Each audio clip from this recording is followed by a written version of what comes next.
Hello everyone. Today we're going to discuss 2.4 limits. Limit is a very important concept in mathematics, but unfortunately, I have seen a lot of students still don't understand the concept of limit even after they complete the calculus course. So I'm going to start from a real life example to illustrate the idea of limit in mathematics. Suppose a maglev moves along a straight monolar track, and the position of the maglev in feet from the origin at time t in seconds is given by the function s equals f of t equals 40 squared. So we consider the motion of the maglev within the first 30 seconds, and we need to find the velocity of the maglev at 2 seconds. So this is a problem of finding the instantaneous velocity of the maglev. This diagram shows the positions of the maglev at different times. It starts at the origin at t equal to 0, and after t equal to 1, t equal to 2, and t equal to capital T, the maglev arrives at different locations on the track. Capital T is the time after 2 but close to 2. We're going to calculate the average velocity of the maglev over the time interval from 2 to capital T by using the formula of distance over time. Because f is the position function, so we need to subtract f of capital T minus f of 2 to get the distance the maglev travels between t equal to 2 and t equal to capital T, and divide this by the time interval t minus 2 to find the average velocity of the maglev within this time interval. So if you plug in capital T and a 2 in the position function and simplify, you're going to get 4 times t squared minus 4 over t minus 2. And we use g to denote this function. So we're going to change the capital T from 2.5 to 2.1, 2.01, 2.001 to 2.001. 2.0001. So we are trying to move this location of the maglev closer and closer to the point of t equal to 2. And we want to see what the average velocity of the maglev within each time interval. So if you plug in those numbers of capital T in the formula of gt and simplify, you get 18 for t equal to 2.5 and 16.4 for capital T equal to 2.1, and we got the 1604 for t equal to 0.01, 16004 for t equal to 2.001, and 16.0004 for t equal to 2.0001. So you can see as we make the time interval shorter and shorter, the average velocity approaches the number 16. And that will be the instantaneous velocity we are trying to find. And this whole process is called the limiting process.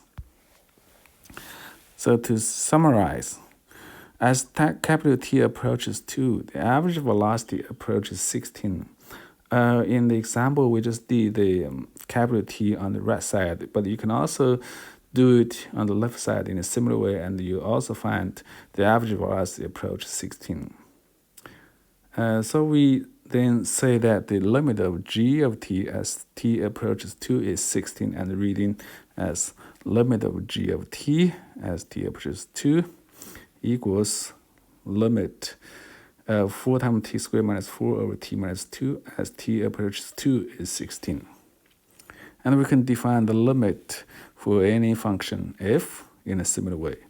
So the function f has the limit L as x approaches a, reading as limit of fx as x approaches a equal to L if the value of fx can be made as close to the number L as we please by taking x sufficiently close to a but not equal to a. So in short, the limit of a function is the value the function approaches as x approaches a. Let's just start from a simple example.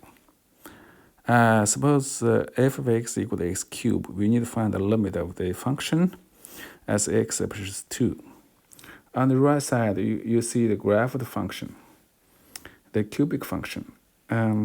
So if we move along the curve as x approaches 2, we are approaching the red point on the curve, and it has the y coordinate 8. So that means as x approaches 2, y approaches 8. So by the definition of limit, the limit of the function as x approaches 2 is 8. Now you may note that f of 2 equals 8 in this case. That means you can find the limit of the function by plugging to 2 for x in the function. And this is actually true for all continuous functions. In general, we can evaluate the limit of a continuous function by direct substitution. There are some other cases that direct substitution fails. Like in this example, we try to evaluate the limit of 4 times x squared minus 4 over x minus 2 as x approaches 2. If you still remember, this is exactly the example we started in this section, the instantaneous velocity of the maglev. Here we just change capital T to x. This is called the indeterminate form because when you try to plug in 2 for x, you're going to get 0 in the denominator and also 0 in the numerator. So we cannot use direct substitution to evaluate the limit. And we're going to factor the 0 factor from the numerator and then cancel it from top and bottom, and then we can evaluate the limit. So the limit of 4 times x squared minus 4 over x minus 2 as x approaches 2 is equal to 4 times x plus 2 times x minus 2 over x minus 2 if we factor x squared minus 4 on the top. And then we can cancel the factor of x minus 2, the 0 factor, and we just left with 4 times x plus 2. So we just plug in 2 for x to find the limit. So that gives us 16, which is the same answer we got previously. And there are some other cases we have indeterminate form. Like in this example, f of x equal to 2x squared over 1 plus x squared. And we need to find the limit of f of x as x approaches infinity. And this is also an indeterminate form because we're trying to find the limit at the infinity. So we want to find what happens for the function when x becomes larger and larger. Does the function approach a finite number as x becomes larger and larger? To evaluate this limit, we use the property of limit of 1 over x, and as x approaches positive or negative infinity equals 0. So in this case, the denominator becomes larger and larger as x increases. So the whole thing just approaches 0. Back to the problem. In this problem, we need to find the limit of 2x squared over 1 plus x squared as x approaches infinity. What we do is we divide both the numerator and the denominator by the highest power term in the denominator, which is x squared in this case. So we divide both the numerator and denominator by x squared.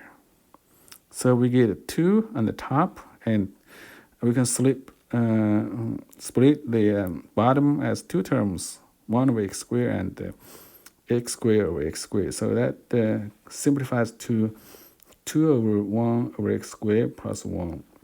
And we know the limit of 1 over x squared as x approaches infinity is 0. So at the end, we got 2 as the final answer. This is the end of today.